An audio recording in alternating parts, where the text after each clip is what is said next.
Astaghfirullah. Assalamualaikum warahmatullahi wabarakatuh. Alhamdulillah wassalatu wassalamu ala Rasulillah wa ala alihi wa sahbihi wa mawalah wa la hawla wa la quwwata illa billahi wa ba'du. Kita lanjutkan kajian kita, masih membahas kitab Syarhus Sunnah lil Imam Al-Barbahari rahimahullahu ta'ala. Kita masuk pada perkataan beliau, qala al-muallif rahimahullahu ta'ala, wa idza dhahara laka min insani insanin syai'un minal bid'i fahdharhu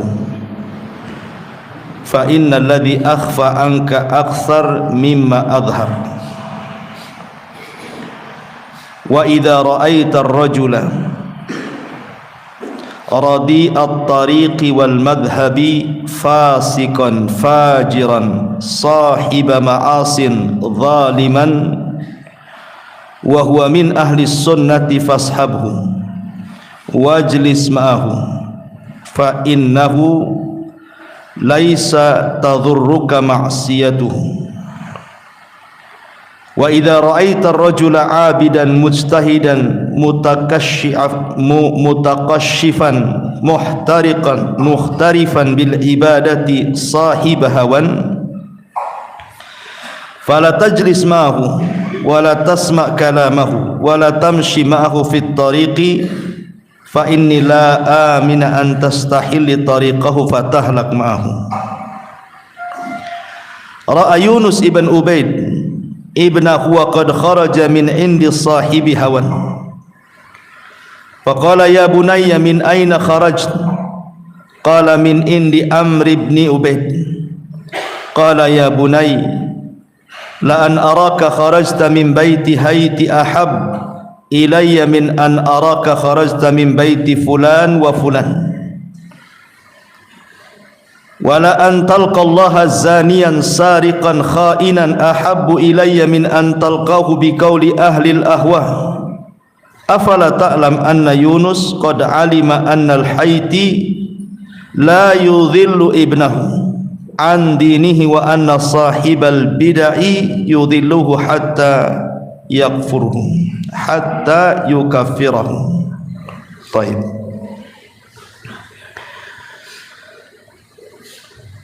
Mu'allif rahimahullahu ta'ala mengatakan, apabila tampak kepadamu dari seseorang syai'un minal bid'ah, dia membawa perkara bid'ah, maka hati-hatilah dari dia, karena yang tersembunyi dari kamu lebih banyak daripada yang ditampakkannya. Dan apabila engkau melihat seseorang yang tersesat jalan dan madhab, dia orang fasik, orang jahat, tukang maksiat, zalim lagi, tetapi dia termasuk ahli sunnah, maka engkau boleh bersahabat dengan dia, boleh duduk bersama dia, karena maksiatnya tidak akan memadaratkan kamu.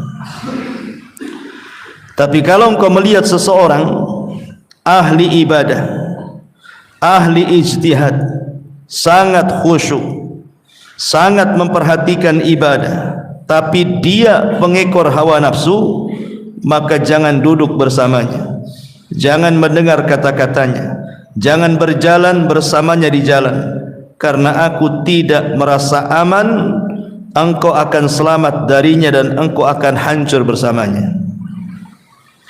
Yunus ibn Ubaid pernah melihat anaknya keluar dari seorang ahli bid'ah yang mengikuti hawa nafsunya.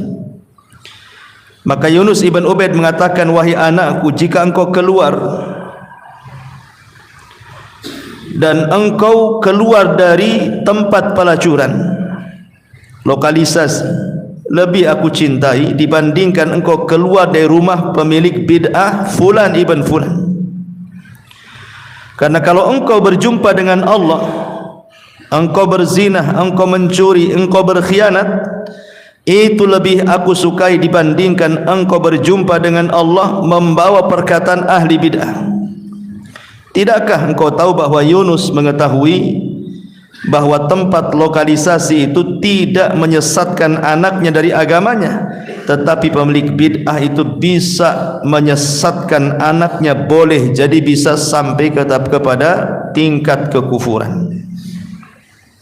Ini keras sekali bahasa Al-Imam Al-Barbahari rahimahullahu ta'ala berkenaan dengan ahli bid'ah ini. Ma'asyiral muslimin yang dimuliakan Allah subhanahu wa ta'ala, di sini mu'alif rahimahullahu ta'ala ingin menjelaskan kepada kita tentang perbedaan maksiat dengan bid'ah. Bahwa bid'ah itu dosa kedua terberat setelah kesyirikan. Jadi termasuk langkah-langkah syaitan itu, pertama syirik dulu, orang dibuat syirik. Kalau tidak bisa, maka setan akan membuat dia melakukan bid'ah.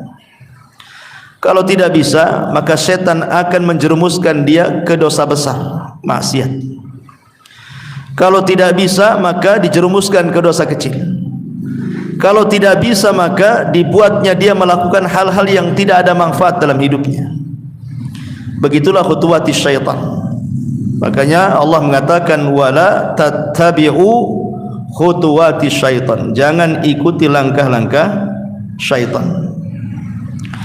Ma'asyiral muslimin yang dimuliakan Allah azza wa jalla, kenapa kemudian mu'alif rahimahullahu ta'ala Imam Barbahari ini menjelaskan kepada kita bahwa maksiat itu lebih ringan dosanya dibandingkan bid'ah? Ingat, semua bid'ah itu maksiat, tapi tidak semua maksiat bid'ah. Itu kaidahnya kan begitu ya? Semua bid'ah maksiat, tapi tidak semua maksiat dia bid'ah. Pamannya mencuri, antum katakan ahli bid'ah? Ya enggak, ahli maksiat kan itu ya. Lalu apa bedanya? Kenapa bid'ah tingkatannya lebih tinggi dibandingkan maksiat? Pertama, ikhwan, kalau para pelaku maksiat itu mereka tahu bahwa mereka sedang melakukan maksiat. Orang mencuri tahu dia sedang mencuri, artinya sedang bermaksiat. Orang berzina dia tahu sedang bermaksiat, dia sedang berzina. Orang yang membunuh dia tahu bahwa dia sedang bermaksiat kepada Allah azza wa jalla. Sementara pelaku bid'ah itu dia tidak tahu dia sedang maksiat. Pelaku bid'ah itu tahunya sedang ibadah, sehingga dia tidak mengakui kalau dia sedang maksiat, padahal setiap bid'ah itu maksiat, tidak dikatakan kan. Tapi para pelaku bid'ah itu tidak menganggap dirinya sedang bermaksiat, bahkan sedang beribadah. Satu. Yang kedua, para pelaku maksiat pasti tidak menginginkan generasinya menjadi ahli maksiat. Tidak ada copet berdoa, ya Allah jadikan anakku semua turunan copet. Ada? Nggak ada. Ya. Pezina, ya Allah jadikan anakku pezina, kalau bisa dia buka lokalisasi. Ada? Nggak ada. Pembunuh nggak mungkin. Jadi ahli maksiat nggak mungkin berdoa turunannya jadi ahli maksiat. Makanya ada istilah, sudahlah, sudah bapakmu jahat, janganlah kau jahat. Ada bahasa seperti itu dari orang tua, sudah cukup bapakmu saja yang jahat, kamu jangan jahat.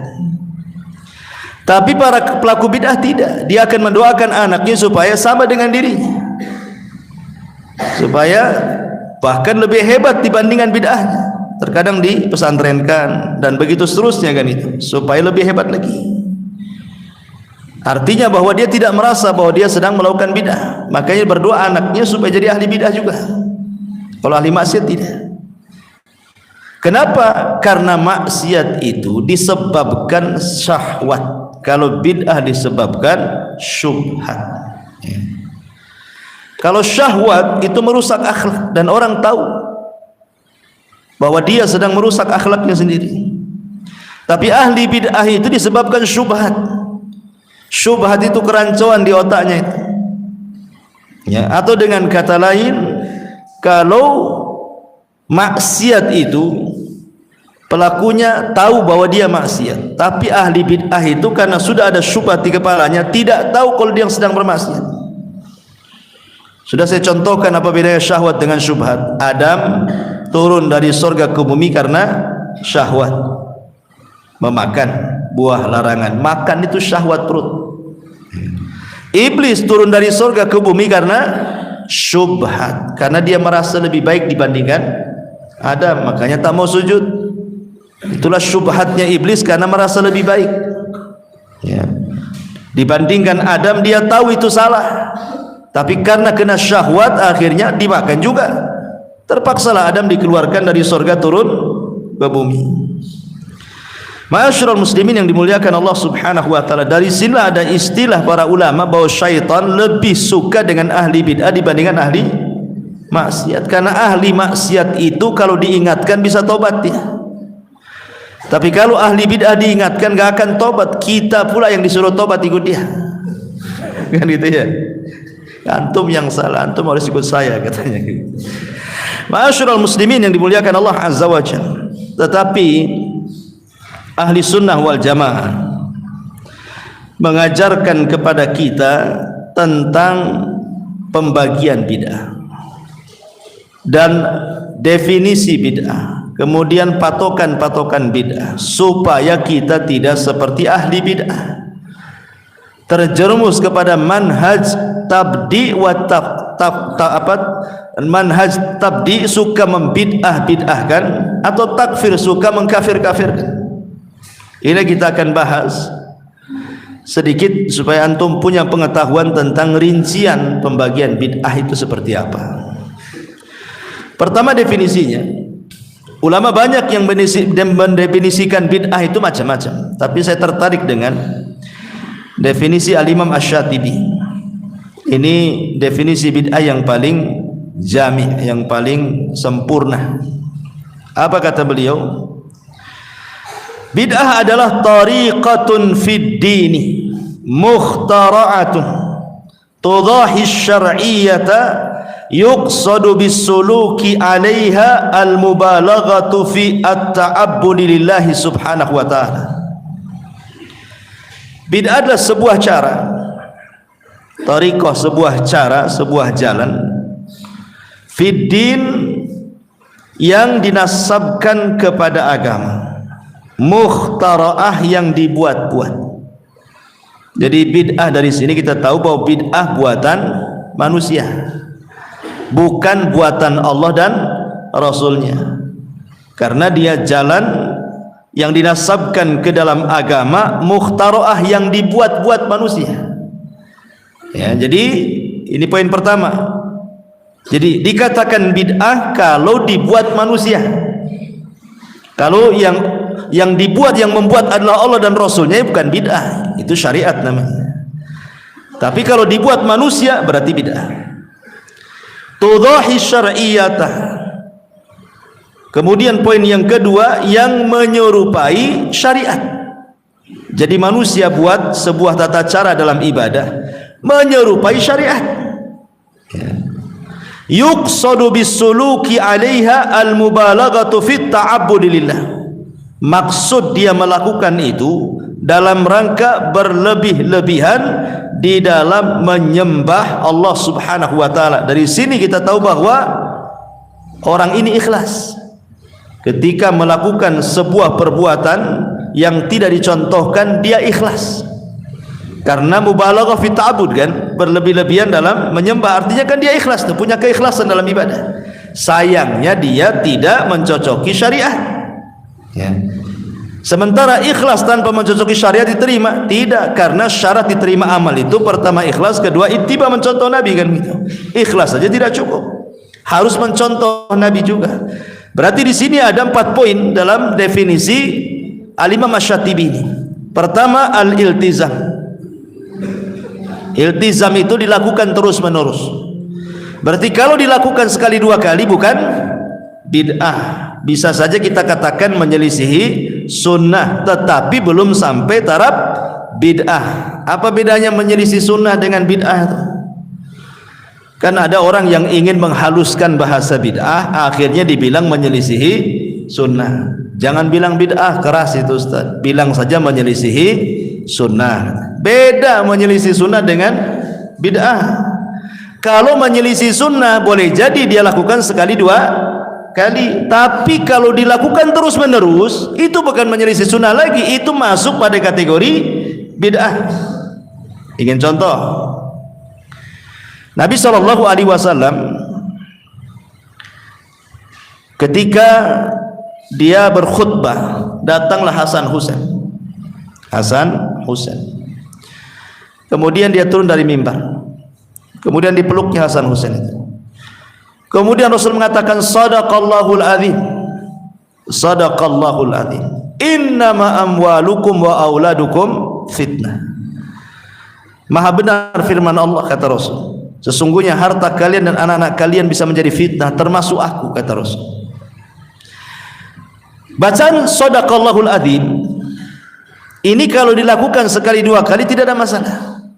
Antum baca Quran, ya, antum baca Sadaqallahul azim, masalah? Tidak ada masalah.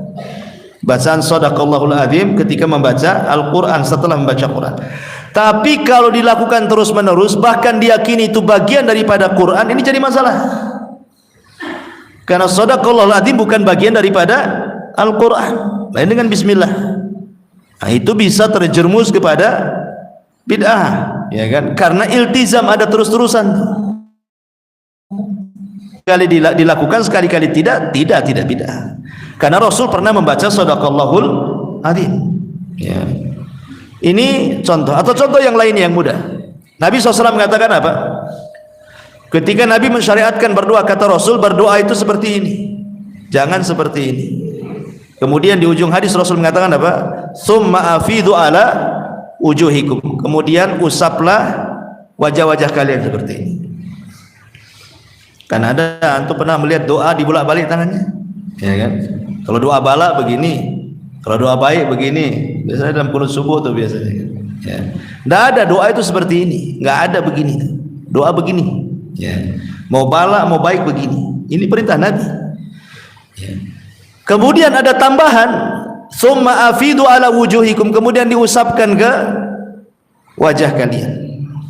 Sebenarnya mengatakan, kalau sekali-kali antum mengusap wajah tidak ada masalah.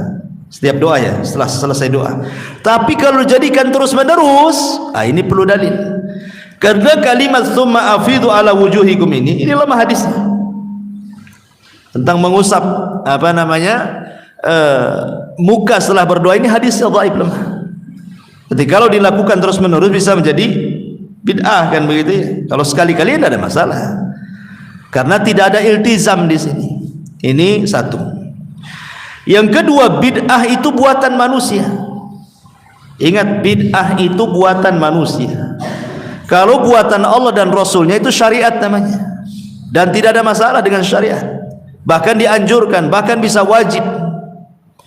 Tapi kalau buatan manusia, maka Allah Subhanahu wa taala katakan, am lahum syuraka syara'u lahum minad dini ma lam ya'dzan bihillah. Apakah di sana ada sekutu-sekutu selain Allah yang mengizinkan untuk melakukan syariat? Tidak, Allah tidak mengizinkan itu. Maka bid'ah harus buatan manusia. Kalau bukan buatan manusia, bukan bid'ah. Maksudnya Allah syariatkan, Rasul syariatkan, itu bukan bid'ah. Jadi yang kedua harus manusia yang buat. Manusia yang buat gitu ya. Kemudian yang ketiga, menyerupai syariat. Menyerupai syariat. Ya, seperti mamanya ada namanya bid'ah idhafi. Bid'ah yang dinasabkan kepada ibadah, yang disandarkan kepada ibadah. Ibadahnya syar'i sebenarnya, diperintahkan. Cuma ditempeli bid'ah di situ. Contoh mamanya yang ditempeli bid'ah adalah zikir. Zikir kan boleh-boleh saja. Subhanallah, subhanallah, subhanallah, hamdillah, hamdillah, hamdillah, Allahu akbar, Allahu akbar. Kan boleh-boleh saja. Bahkan dianjurkan selepas sholat kan. Tapi kalau kemudian antum buat tambahan, Yang kata Nabi SAW, tasbih 33, takbir 33, tahmid 33, genapkan la ilaha illallah menjadi 100. Antum buat 200. Berarti yang tambahan itu bukan suruhan, tapi antum yang buat kan? Dinasabkan seolah-olah bagian daripada agama, karena bacaannya sama, cuman yang beda hitungannya. Ya, hitungannya tidak diajarkan, antum buat sendiri. Nah, ini namanya menyerupai syariat kan itu. Ya. Kemudian yang keempat dalam takrifnya Syatibi ini bahwa ikhlas saja tidak cukup, tetapi harus adanya ittiba. Ustadz ini kan baik, masa kumpul-kumpul baca-baca zikir, masa tak boleh kan itu. Ini kan baik. Iya, setiap yang baik itu belum tentu benar. Ya, baik itu ikhlas, benar itu ittiba, mencontoh Nabi. Ya, itu yang harus dipahami di sini. Ya, taib. Ma'asyiral muslimin yang dimuliakan Allah Azza wa Jalla, sebagian para ulama berselisih pendapat tentang mafhum daripada bid'ah, pengertian daripada bid'ah. Maksudnya ada sebagian para ulama itu yang menyempitkan makna bid'ah, ada yang meluaskan makna bid'ah. Seperti yang menyempitkan makna bid'ah adalah Imam Syatibi sendiri di sini. Al-Imam Asy-Syatibi rahimahullahu taala, kemudian juga Imam Ibnu Rajab Al-Hambali, kemudian Al-Imam Az-Zarkashi, ya. Az-Zarkashi seorang mazhab Syafi'i, dan yang lainnya, Imam Ahmad dan yang lainnya, menyempitkan makna bid'ah, bahwa setiap bid'ah itu sesat. Ya. Bahwa setiap bid'ah itu sesat. Artinya tidak ada bid'ah yang hasanah itu. Ini pendapat yang pertama. Dia menyempitkan makna bid'ah. Dia zahir hadis mengatakan kullu bid'atin dhalalah ya dhalalah gitu. Setiap bid'ah sesat ya sesat. Selesai sampai di sini. Ya. Tapi ada yang meluaskan makna bid'ah. Seperti siapa? Imam Syafi'i, Imam Ibnu Hazm Al-Zahiri, dan sebagian madhab Malikiyah seperti Ibnul Arabi, Al-Qarafi, Al-Qadiyad, kemudian As-Suyuti, Al-Iz Ibn Abdissalam dan yang lainnya. Dia meluaskan bahwa bid'ah itu ada dua. Ada bid'atun dhalalatun, ada bid'atun hasanatun. Ada bid'atun mahmudatun, ada bid'atun madmumatun. Ada bid'ah yang sesat, ada bid'ah yang baik. Ada bid'ah yang tercela, ada yang bid'ah yang terpuji. Jadi ini ulama yang kedua meluaskan mana bid'ah. Jadi tidak semua bid'ah sesat, tapi juga ada yang baik. Tidak semua bid'ah yang tercela, ada juga yang terpuji. Bahkan Al-Iz Ibn Abdissalam, beliau membagi bid'ah itu ada 5. Pertama bid'ah wajib, kedua bid'ah sunnah, ketiga bid'ah mubah, keempat bid'ah makruh, keenam bid'ah haram. Ya. Kenapa kemudian ada yang meluaskan mana bid'ah dhalalah dan hasanah ini? Dan apa bedanya dengan pendapat yang pertama yang hanya membatasi bid'ah itu sesat? Apakah perselisihannya memang perselisihan hanya sekedar perselisihan lafaz saja? Ataukah perselisihannya itu sampai kepada perselisihan yang mempengaruhi makna bid'ah itu sendiri, bukan hanya sekedar lafaz saja? Baik, kita akan luaskan. Ambil contoh saja pengertian Al-Iz Ibn Abdissalam, pengarang kitab ma'ruf Al-Iz bin Abdissalam, karya-karya beliau banyak. Beliau membagi bid'ah itu ada 2. Ada bid'ah dhalalah, ada bid'ah hasanah. Kemudian bid'ah hasanah 5 lagi sama dia. Ya, bid'ah dhalalah dan hasanah itu dibagi 5. Ada bid'ah wajib, bid'ah sunnah, bid'ah mubah, bid'ah makruh, bid'ah haram. Kita lihat contoh-contoh yang beliau katakan. Yang pertama, beliau mengatakan bid'ah wajib. Mana ini kok bid'ah kok wajib berbuat bid'ah, ini gimana ceritanya? Wajib buat bid'ah antum. Contohnya apa? Contohnya umpamanya belajar bahasa Arab, belajar nahwu sharaf, itu wajib hukum. Nah, ini bid'ah wajib. Atau dalam ilmu hadis namanya belajar al-jarh wa ta'dil, supaya bisa membedakan mana hadis sahih mana hadis dhaif. Ini wajib hukumnya. Lah ini bid'ah wajib. Tetapi bagi pendapat ulama yang pertama bahwa tidak ada bid'ah yang baik, semua bid'ah sesat, mengatakan bukan diistilahkan bid'ah wajib, tapi diistilahkan masalihul mursalah namanya. Dalam ilmu usul masalihul mursalah itu ada sebuah kaidah, ma la yatimul wajib illa bihi fahuwa wajib. Tidaklah sempurna sebuah kewajiban kecuali dengan sesuatu tadi, maka sesuatu itu menjadi wajib. Belajar Quran, memahami Quran hukumnya wajib, ikhwan. Antum harus memahami Quran karena Quranlah kitab kita. Memahami agama itu wajib hukumnya. Dan tidak bisa orang mampu memahami Quran, mampu memahami hadis Nabi sallallahu alaihi wasallam kecuali bisa bahasa Arab kan. Maka mempelajari sesuatu yang mengarahkan kepada kewajiban, maka wasilahnya menjadi wajib, karena tidak bisa seseorang memahami kecuali dengan itu ya. Jadi istilah ulama yang pertama itu namanya masalihul mursalah. Istilah ulama yang kedua itu namanya bid'ah wajib atau bid'ah hasanah. Dua-duanya membolehkan ya. Itu namanya bid'ah wajib contohnya. Kemudian yang kedua bid'ah sunnah. Sunnah untuk buat bid'ah. Kalau tidak antum ya harus buat bid'ah, memang sunnah hukumnya. Contohnya apa? Kata Izz bin Abi Salam, contohnya bina al-madaris, membangun madrasah-madrasah, pesantren-pesantren. Itu bid'ah sunnah. Bid'ah sunnah namanya. Menurut kelompok yang kedua ini bid'ah sunnah.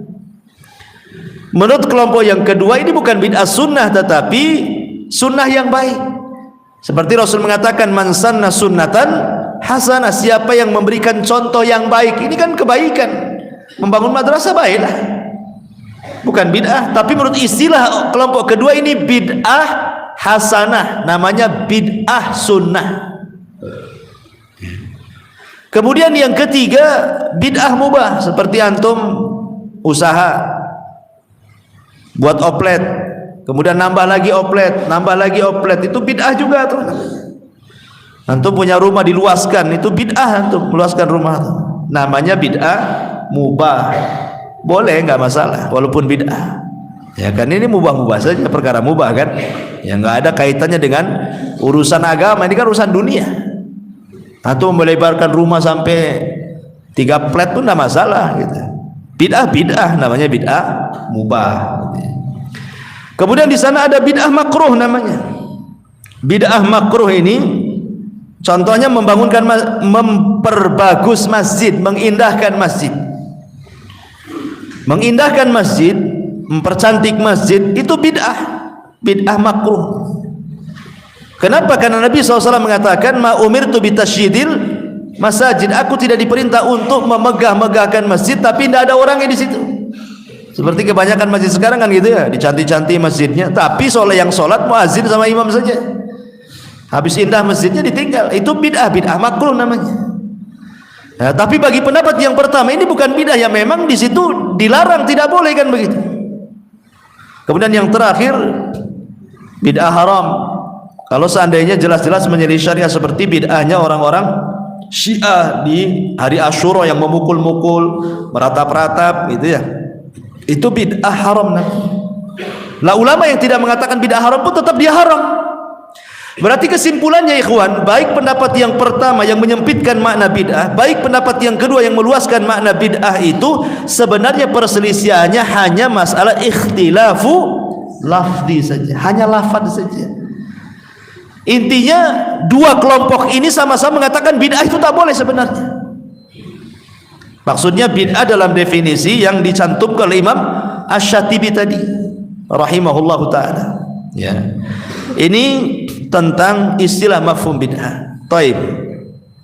Kita sering mendengar di masyarakat itu, atau ikhwan-ikhwan kita, para asatidz, apabila berkhutbah sering menambah wa kullu bid'atin dhalalah wa kullu dhalalatin finnar. Dan setiap bid'ah itu sesat dan setiap kesesatan itu di neraka. Sebenarnya kalau kita lihat riwayat Muslim, Tidak ada kalimat wa kullu dhalalatin finnar. Tidak ada riwayat yang menambah setiap bid'ah itu di neraka. Semua riwayat-riwayat itu tidak ada sampai wa kullu bid'atin dhalalah titik sampai di sini. Itu riwayat Muslim dan riwayat yang lainnya. Kecuali riwayat Nasa'i. Riwayat Nasa'i ada tambahan wa kullu bid'atin dhalalah wa kullu dhalalatin finnar. Wa kullu dhalalatin finnar terdapat dalam riwayat Nasa'i. Dan ulama mengkritik soal tambahan ini. Ulama mengkritik bahwa ini tambahan yang syadz. Syadz itu sesuatu yang menyelisih thiqah, menyelisih yang lebih thiqah, sehingga kemudian dinyatakan dhaif hadisnya, dinyatakan lemah, syadz ya.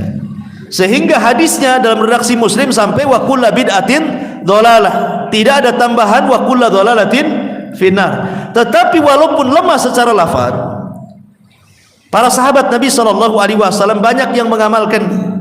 Artinya walaupun secara nas hadis dilemahkan sampai dikatakan syadz oleh para ulama dan tambahan itu lemah, tetapi banyak riwayat yang sahih yang mauquf sampai kepada sahabat Nabi SAW yang mengatakan wa kullu dhalalatin finnar wa kullu bid'atin dhalalah wa kullu dhalalatin finnar. Setiap kesesatan itu di neraka. Baik. Sekarang kalau kita sudah tahu bahwa secara riwayat memang lemah, tetapi riwayat yang mauquf kepada para sahabat, sebagian sahabat mengamalkannya, artinya secara lafaz hadis itu lemah tapi secara makna sahih. Sekarang pertanyaannya adalah, apakah boleh kita katakan setiap para pelaku bid'ah di neraka? Setiap orang yang melakukan bid'ah di neraka dia. Kamu jangan buat bid'ah nanti kau masuk neraka kau, katanya. Ini biasanya kenceng-kenceng kayak gini yang baru ngaji biasanya. Kenceng-kenceng langsung main neraka-neraka saja ya. Sampai orang tuanya dibilang di neraka gitu. Di sini ada khilaf ulama ikhwan, ada 3 pendapat. Antum harus pahami supaya jangan suka memponis-ponis sedikit-sedikit di neraka, sedikit di neraka gitu. Ada 3 pendapat. Pendapat yang pertama, bahwa setiap bid'ah itu neraka, bahkan kekal di neraka. Ini pendapat pertama. Setiap bid'ah itu neraka, bahkan kekal lagi di neraka. Dan ini pendapat orang-orang Khawarij. Ini pendapat orang-orang Mu'tazilah dan ini pendapat orang-orang Jahmiyah. 3 kelompok ini sesat semuanya. Khawarij, Mu'tazilah, Jahmiyah mengatakan para pelaku bid'ah di neraka, bahkan kekal di neraka. Ini satu. Kelompok yang kedua dibagi bid'ahnya. Ada bid'ah dalam perkara ahkam, hukum-hukum ibadah ya, maka tidak di neraka. Ada bid'ah dalam permasalahan ilmi, i'tiqadi, keyakinan, baru di neraka. Jadi lihat bid'ahnya. Kalau dalam masalah i'tiqad, keyakinan, kalau dia buat bid'ah di neraka ya. Tapi kalau masalah ibadah, hukum-hukum, tidak di neraka. Ini pembagian bid'ah seperti ini adalah pembagian ahli kalam dari kalangan Mu'tazilah dan yang lainnya ya. Kemudian yang ketiga, dan ini pendapat ahli sunnah. Ini pendapat ahli sunnah ikhwan ya, untuk pahami pendapat ahli sunnah. Ahli sunnah membagi bid'ah itu ada 2. Ada bid'ah mukaffirah, ada bid'ah tidak mukaffir. Ada bid'ah yang menjadikan pelakunya kafir, ada bid'ah yang menjadikan pelakunya tidak kafir, mungkin fasik saja. Kalau bid'ah itu sampai ke taraf kekafiran, baik masalah ibadah ataupun masalah i'tiqad, maka dia di neraka. Orang kafir kan berarti sudah sampai taraf kafir kan gitu ya. Tapi kalau bid'ahnya tidak sampai ke taraf kekafiran, maka ini tahta masyiatillah, di bawah kepada kehendak Allah. Kalau Allah mau ya Allah ampuni, kalau Allah tidak mau ya Allah masukkan ke neraka dulu baru Allah masukkan ke surga, kan begitu. Inilah pendapat ahli sunnah, supaya kita tidak gegabah mengatakan fulan ahli bid'ah, fulan di neraka, dikit-dikit di neraka, dikit-dikit neraka. Jangan seperti itu. Kita bagi dulu bid'ahnya, apakah sampai taraf kekufuran atau tidak. Kalau sampai taraf kekufuran, nanti saya jelaskan dobitnya sampai taraf kekufuran itu seperti apa ya. Tapi antum paham dulu, ahli sunnah mengatakan kalau sampai taraf kekufuran neraka. Jelas itu terancam dengan neraka. Tapi kalau tidak, itu kembali kepada tahta masyiatillah, kehendak Allah Azza wa Jalla. Pertanyaannya, kapan orang ini ketika melakukan bid'ah sampai taraf kekufuran sehingga terancam neraka? Ini ada 3 ya. 1, kalau dia mengingkari sesuatu yang ma'lumun fid dini bid-darurah, sesuatu yang jelas dalam Islam, tidak perlu lagi orang itu dijelaskan. Salat 5 waktu jelas, nggak perlu lagi dijelaskan. Puasa Ramadan jelas, zakat jelas, haji jelas. Kalau perkara ini diingkari, kufur dia. 1 ya. Yang kedua, menghalalkan yang haram, mengharamkan yang halal. Allah katakan halal, antum pula katakan haram. Allah katakan haram, antum pula halalkan. Zina haram, antum katakan halal. Khamr Allah haramkan, antum katakan halal. Dan begitu seterusnya. Kalau menghalalkan yang Allah haramkan atau mengharamkan yang Allah halalkan, maka ini masuk pada mukaffirah. Tidak boleh menghalalkan yang diharamkan atau mengharamkan yang dihalalkan. Atau yang ketiga, sesuatu yang disucikan oleh Allah dalam Al-Quran dan juga sesuatu yang disucikan oleh Nabi SAW dalam sunnah, dalam bab nama dan sifat bagi Allah, tidak boleh diingkari. Allah sudah tetapkan dalam Quran, Nabi sudah tetapkan nama-nama dan sifat-sifat bagi Allah, tiba-tiba diingkari seperti bid'ahnya Jahmiyah. Mereka mengingkari nama dan sifat bagi Allah secara mutlak, kafir. Makanya Jahmiyah tidak dimasukkan dalam 73 kelompok yang terpecah itu, karena 72 terancam neraka, mereka masih Islam. Yang 72 terancam neraka itu mereka masih Islam. Yang 1 direct masuk surga. Tapi Jahmiyah tidak masuk di situ. Kenapa? Karena ulama sepakat Jahmiyah itu kelompok kafir. Bahkan Imam Ibnul Qayyim rahimahullahu taala membuat Nuniyah, satu kitab namanya Nuniyah ya. Dijelaskan di situ bahwa 500 lebih ulama di zamannya mengkafirkan Jahmiyah karena dia mengingkari nama dan sifat bagi Allah. Ini 3 poin harus antum pahami. Kalau bid'ahnya sampai ke 3 perkara, berarti dia kufur ya. Ma'asyiral muslimin yang dimuliakan Allah Azza wa Jalla. Taib, bagaimana caranya kita tahu bahwa perkara itu bid'ah? Gimana caranya? Ini bid'ah, ini enggak ya. Maka ulama mengatakan, lihat 6 perkara. Tahu ini bid'ah, ini enggak bid'ah, itu lihat kepada 6 perkara. Pertama, sebab. Yang kedua, al-jins, jenis. Yang ketiga, al-adad, bilangan. Yang keempat, kaifiyah, cara. Yang kelima, az-zaman, waktu. Yang keenam, al-makan, tempat. Berarti dilihat 6 perkara: sebab, jenis, bilangan, tata cara, tempat, waktu. Nah, 6 perkara kita contohkan. Sebab ya. Antum kalau masuk masjid, di situ ada tahiyatul masjid, jelas. Sebab masuk masjid, sholat tahiyatul masjid. Antum pulang ke rumah, tiba-tiba sholat tahiyatul bait. Setiap masuk rumah sholat 2 rakaat, setiap masuk rumah sholat 2 rakaat. Bid'ah apa sunnah? Bid'ah, karena Rasul tidak pernah melakukan. Tidak ada sebab orang masuk rumah harus sholat 2 rakaat. Memang ada hadisnya, tapi hadisnya lemah, hadisnya dhaif, tidak bisa terangkat jadi hasan li ghairi ya. Berarti ketika antum setiap masuk rumah sholat 2 rakaat, berarti sholat 2 rakaat di rumah itu bid'ah. Kenapa? Karena tidak ada sebab yang menyebabkan dia sholat tahiyatul bait, kan itu ya. Yang ada tahiyatul masjid. Nah, ini bicara sebab, berarti dia telah melakukan bid'ah. Kenapa? Karena melakukan hal yang baru dalam sebab. 1. Yang kedua, dalam al-jins, jenis. Kurban, jelas jenisnya. Ada kambing, ada sapi, sama kerbau, atau ada unta. Tiba-tiba kurban pula dengan kuda itu ya. Atau dengan apa? Dengan burung unta ya. Kan ada untanya juga di situ, tapi kan burung ya kan. Maka antum telah membuat jenis baru namanya. Allah mengatakan min bahimatil an'am, kan itu ya. Kambing, sapi sama unta, antum pula buat kuda, atau mungkin lebih daripada itu, atau buat menjangan atau apa gitu kan. Maka antum telah membuat jenis baru namanya, yang tidak dibuat oleh Nabi. bid'ah lah, antum korban dengan kuda. Nabi nggak buat, antum buat. Ya, ini yang kedua. Yang ketiga, bilangan. Antum berwudu, kata Nabi, basuhan wudu itu boleh marrotan, sekali.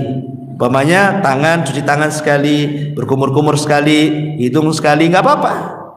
Atau dua kali, atau tiga kali, maksimal tiga kali. Basuhan yang pertama wajib, 2, 3 itu sunnah hukumnya. Tiba-tiba antum buat baru, dibuat 5 basuhan, biar bersih Ustadz katanya. Niatnya bagus kan? Ikhlas, biar bersih, banyak basuhan makin banyak pahala. Kata siapa? Kan gitu ya. Boleh ikhlas, harus mencocoki syariat. Rasul tidak buat lebih daripada 3. Makanya Rasul mengatakan, faman zada faqad asa'a wa zalama. Siapa yang menambah dari 3 basuhan, dia telah salah dan telah berbuat zalim. Berarti antum sudah buat kaifiyah cara sendiri. Bilangannya nggak seperti itu. Ya, maksimal 3 kali. Ketika kalau lebih dari 3 kali, antum buat bid'ah dalam wudu namanya. Kemudian contoh yang ketiga, yang keempat, tata cara. Salat itu kan jelas tata caranya, takbiratul ihram, iftitah, Fatihah, kemudian baca Quran gitu ya. Kemudian ruku, kemudian i'tidal, kemudian sujud. Ini tidak. Habis baca Quran antum langsung sujud. Ya. Langsung sujud, bukan karena lupa, enggak, memang langsung sujud. Habis itu sujud ruku. Ini tadi bolak-balik antum namanya salatnya. Antum buat salat sendiri namanya. Nabi enggak buat kayak gitu. Kan ada itu saya lihat di YouTube itu sampai rukunya 10 kali itu. Itu salat apa itu? Salat orang mabok tuh. Jadi ini namanya dia buat-buat dalam kaifiyah cara. Berarti antum sudah melakukan bid'ah karena caranya tidak ada seperti itu. Sementara Rasul mengatakan sallu kama ra'aitumuni usolli, salatlah kalian sebagaimana kalian melihat aku salat. Kemudian dalam masalah waktu, ya, waktu ma'asyiral muslimin yang dimuliakan Allah Azza wa sudah jelas masalah waktu itu kan. Seperti memangnya ada waktu-waktu orang tidak boleh puasa ketika Id. Ketika Id, baik Idul Fitri atau Idul Adha tidak boleh puasa kan. Rasul mengatakan ketika bicara ayyamu tasyrik, ayyamu aklin wa syurbin. Hari tasyrik itu hari makan dan minum-minum. Tiba-tiba antum puasa pula. Berarti antum buat bid'ah dalam puasa. Kenapa? Dalam waktu. Waktu yang dilarang antum pula puasa. Enggak dilarang tak mau puasa. Ini gimana ceritanya? Jadi atau sholat di waktu-waktu yang terlarang, itu bid'ah dalam sholat. Jadi itu juga contoh. Ataupun tempat. Kalau tempat nih macam kayak orang Syiah haji bukannya ke Mekah, ke Karbala pula, ke Irak sana. Ka'bahnya di Irak. Ini sudah bid'ah namanya. Ya, membuat tempat baru namanya kan. Nah, ini namanya cara mengetahui bid'ah. Cara mengetahui bid'ah dari 6 perkara. Saya ulangi. 1, lihat sebab. 2, lihat jenis. 3, lihat bilangan. 4, lihat cara. 5, lihat waktu. 6, lihat tempat. 6 perkara ini kalau mencocoki syariat, maka antum sedang ittiba, mencontoh Nabi. Tapi kalau menyelisih syariat, berarti antum telah melakukan bid'ah di 6 perkara ini. Begitu cara tahunya, ini bid'ah ataukah tidak. Ini bid'ah ataukah tidak, lihat dari 6 perkara ini. Baik. Ada sebagian perkara yang itu sunnah tapi dianggap bid'ah. Karena mungkin sunnah itu mahjur, ditinggalkan orang, sekali diamalkan orang dianggap bid'ah. Nah, itu bukan bid'ah namanya. Seperti mamanya duduk iqa dalam sholat itu, ketika diantara 2 sujud menegakkan telapak kaki gitu kan. Mungkin bagi orang awam ini kan aneh nih, aneh duduknya. Tapi kan ini sunnah mahjur, ini bukan bid'ah. Ya, karena ini sunnah cuman ditinggalkan orang. Ketika antum mengamalkan, antum dianggap aneh. Antum bukan sedang membuat bid'ah, tetapi antum sedang menghidupkan sunnah. Atau umpamanya hadis Nabi SAW, kebiasaan para sahabat nih kalau habis majelis, umpamanya ngobrol di warung, ya antum ngobrol di warung atau ngobrol apa rapat gitu. Biasa sahabat itu sebelum pergi, dia membaca surah Al-Asr. Ya. Jadi kalau habis ngopi bareng-bareng ngobrol, pas pulang sebentar, jangan pulang dulu. A'udzubillahi minasyaitonirrajim, wal asri innal insana lafi khusrin illal ladzina amanu wa amilus solihati wa tawassaw bil haqqi. Dah, buat. Itu sunnah hukumnya. Ya. Tapi kan sunnah ini kan mahjur, ditinggalkan kan. Nah, tiba-tiba antum lakukan seperti itu kan aneh. Dan aneh, ngapain kamu baca Al-Quran di sini? Apa dia bidah? Tidak. Memang itu perintahnya seperti itu. Cuman ada sunnah yang ditinggalkan. Kalau sunnah ditinggalkan antum kerjakan bidah, bukan. Antum sedang menghidupkan sunnah, cuman dianggap aneh sama orang. Nah, ini juga yang antum harus pahami. Kemudian ada perkara-perkara bid'ah. Bid'ah di satu sisi, tidak bid'ah di sisi yang lain. Disebabkan karena masalah riwayat-riwayat yang oleh sebagian para ulama dilemahkan, sebagian ulama yang lain disohehkan. Contoh masalah kunut subuh. Ya. Bagi pendapat ulama yang mengatakan oh ini tambahannya lemah, seperti Nabi SAW yaknut hatta faraqad dunya, Rasul kunut sampai meninggal. Ini tambahan yang terdapat dalam Daruqutni, kan menjadi khilaf para ulama. Imam Syafi'i mensohihkan itu tambahan, Imam Ahmad melemahkan kan itu. Bagi pendapat yang melemahkan berarti kunut subuh bid'ah. Bagi pendapat yang mensohihkan berarti kunut subuh disyariatkan. Nah, dalam masalah ini tidak perlu keras, karena ada ulama membolehkan, ada yang tidak. Sudah azan ya. Oke, azan dulu, nanti kita lanjutkan sedikit.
Baik, kita lanjutkan sedikit. Jadi saya contohkan tadi ada perkara-perkara dianggap bid'ah dan tidaknya itu karena sebuah riwayat yang satu mensahihkan, yang satu melemahkan. Contoh umpamanya salat tasbih. Sebagian ulama mengatakan bid'ah salat tasbih, tapi sebagian ulama sunnah hukumnya, seperti Syekh Nasiruddin Al-Albani menghasankan hadisnya. Hadis tentang salat tasbih, Syekh Al-Albani dia menghasankan hadisnya. Jadi salat tasbih itu sunnah hukumnya bagi yang menghasankan hadisnya, kan itu. Tapi ulama-ulama pendahulu Syekh Nasiruddin Al-Albani mengatakan riwayat-riwayat salat tasbih lemah. Berarti kalau dilakukan bid'ah. Berarti ada yang membolehkan salat tasbih, ada yang tidak membolehkan. Ada yang mengatakan sunnah, ada yang mengatakan bid'ah. Karena apa? Riwayatnya ada yang mensahihkan, ada yang melemahkan. Ya. Atau contoh seperti yang sudah saya jelaskan di awal, mengusap muka dalam berdoa. Setelah berdoa diusap begini. Sebagian ulama mengatakan sahih hadisnya. Makanya kalau ada yang mengusap, ya memang disahihkan hadisnya menurut dia, kan itu. Tapi yang melemahkan hadis mengusap wajah ketika doa, ya bid'ah bagi dia. Makanya jangan gegabah kemudian kita langsung memponis, kan, langsung diponis, oh, itu bid'ah tuh, ngapain kau usap-usap wajah antum itu. Tadi sodorkan nih riwayatnya ada, ini ulama yang mensahihkan, antum bisa apa, kan itu.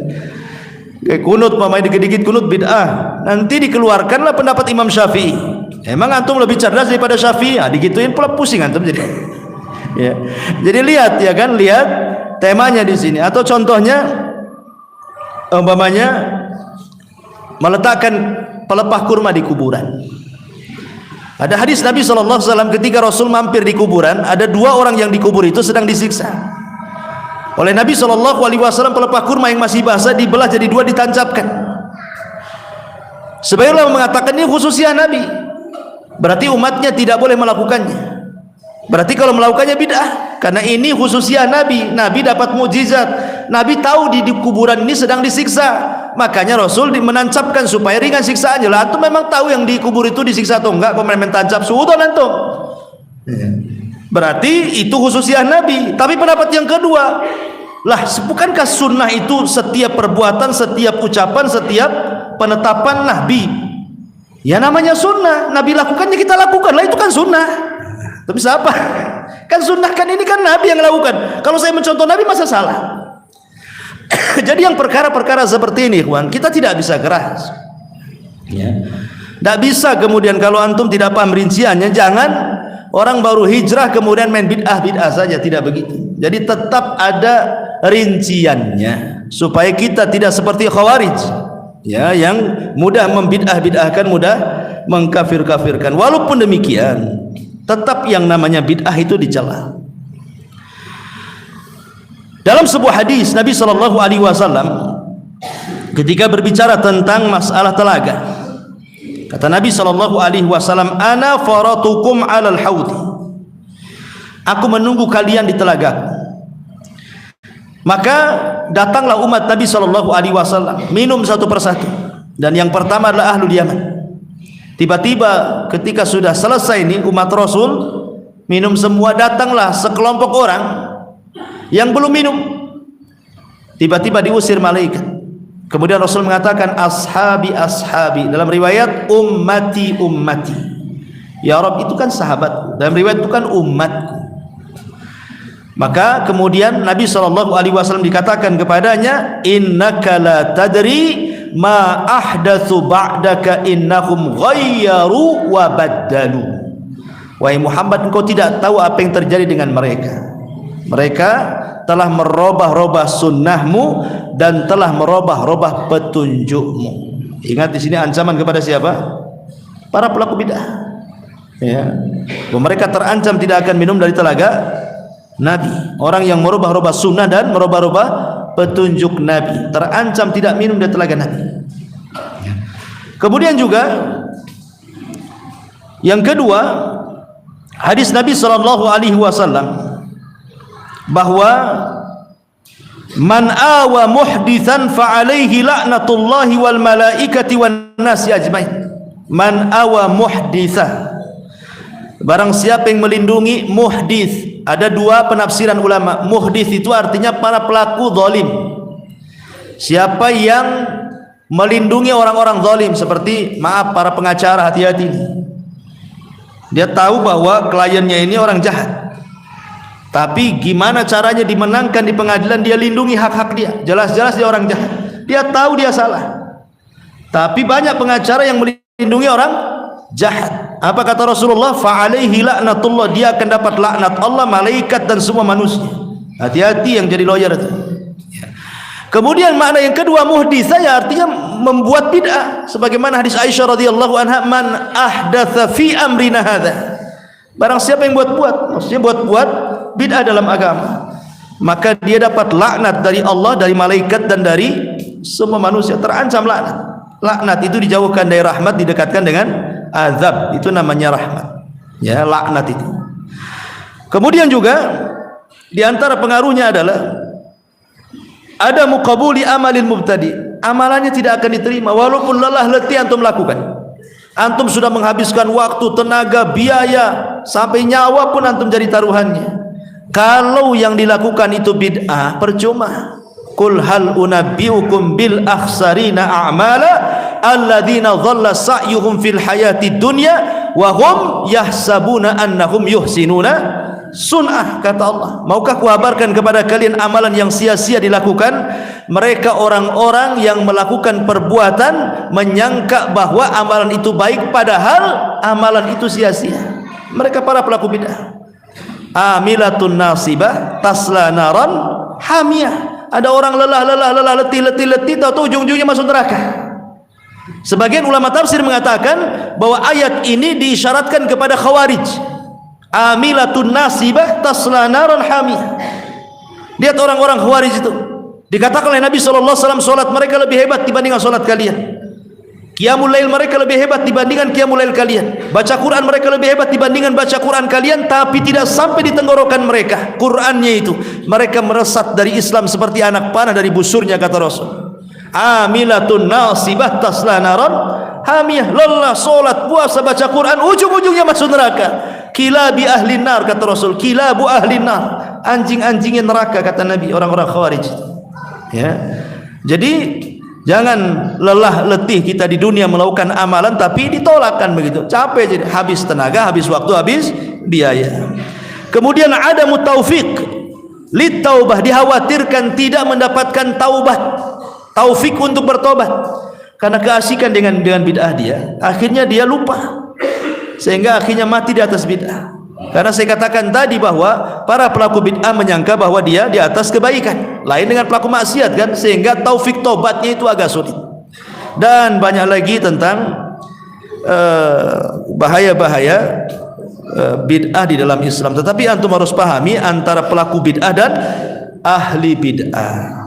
Pelaku bid'ah itu dia tidak mendakwahkan bid'ahnya, dia dikonsumsi sendiri. Itu namanya pelaku bid'ah. Tapi kalau ahli bid'ah itu bid'ahnya ngajak-ngajak orang.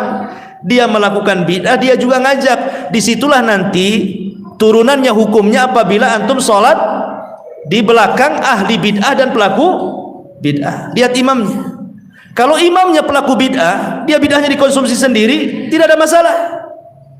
Tapi kalau dia ahli bid'ah, ngajak-ngajak orang pula, berarti ahli bid'ah, berarti sholatnya makruh di belakang. Itu nanti ke situ tuh turunan hukumnya, ya. Wallahu a'lam bishawab. Mudah-mudahan singkat, padat, dipahami. Subhanallah bihamdika, asyhadu an la ilaha illa anta, astaghfiruka wa atubu ilaik. Allahu ta'ala. Assalamualaikum warahmatullahi wabarakatuh.